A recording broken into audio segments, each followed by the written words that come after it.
Welcome back to Celtic Fans TV. It's time for Twitter reactions here in the Clover after Celtic 2, Rangers 1. And I'm looking forward to this because when we beat them in September, we hadn't started doing Twitter reactions yet. The Rangers team have just left behind us to a chorus of cheers, particularly Alfredo Morelos and Steven Gerrard. So I hope they have a good night. We'll start with James Pearson. Fantastic first half. Hayes with beautiful drop balls from the corner, and Cham with his probing passes and Eddie with his delicious dribbling and finishing. We need to get to the bottom of why we had the drop off in the second half. Boyata showed he was a bit of a bomb scare, and Ayer is our Yap Stam. I don't know where to start with that one. I think the first half, as you've seen in the full time reaction, we were brilliant. A lot of people acknowledged we were brilliant. I thought Edouard's goal was fantastic. I thought he was a constant threat. I thought he held up the ball superbly. Everything that came into his feet stuck. He's got half the park to run for his goal, and he turns Goldson inside out and then finishes. Superb. Could maybe have had one or two more. And in the second half we did have a real drop off. I thought, again, we done this thing where we moved Forrest inside a bit, and it just offered us nothing. I thought he looked like he was hiding at times. I thought there was a lot of space down the right hand side, and if Lustig was bringing the ball up, there was zero options for him. It just doesn't seem to be working, that Forrest moving inside. I mean, it worked against Hibs the first time, but apart from that, that's been it. Christopher Ayer, I made a question of that block that he made at the end, because it saves a goal. It's just as important as James Forrest's finish. It was absolutely superb, and he deserves massive credit for his performance, but particularly for that block. Ryan Allen, heart attack material. The atmosphere for the stands seemed quiet and on edge. We played well in the first half. Near the end of the first half, it did seem like we were slowing down. Second half was flat and we let them come at us, but at the end of the day, 13 points clear and we got the win. That was absolutely heart attack material. I feel like I need to lie down. They put us through the ringer today, there's no doubt about that.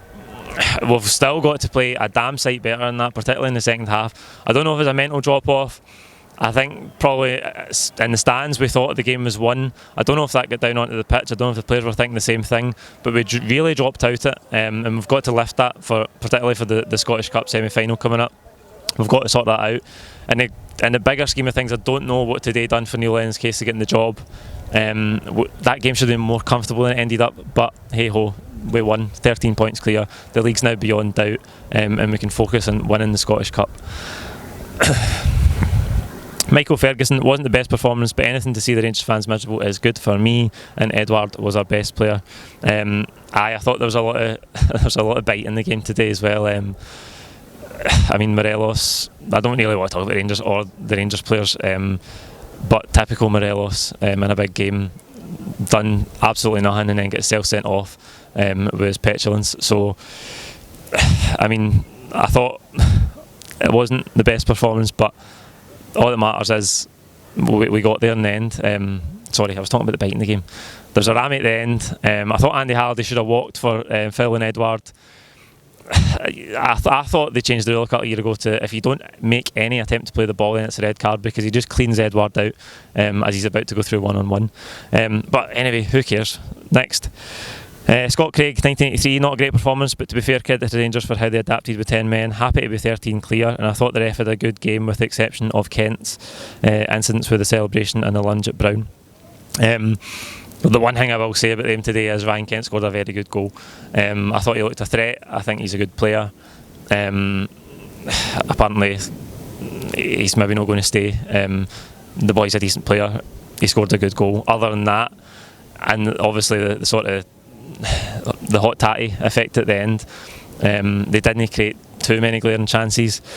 I didn't see Kent's incident, the celebration of the lunge at Brown. I know he maybe went off the park, is that what it is? He went off the park, didn't get booked. Hey ho, who cares?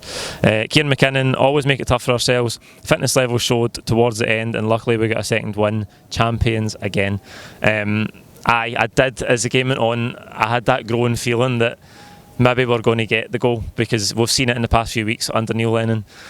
We've left it late 2 occasions, that's 3, not the last kick, but I mean 84, 85 minutes.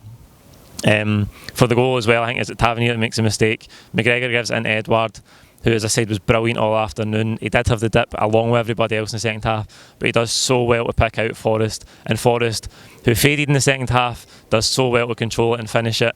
and send the stands into absolute pandemonium. That's it for today. Wherever you are in the world tonight, enjoy yourself. I know I will be. 13 points clear, champions again. We'll see you at St Mirren on Wednesday. Hail, hail.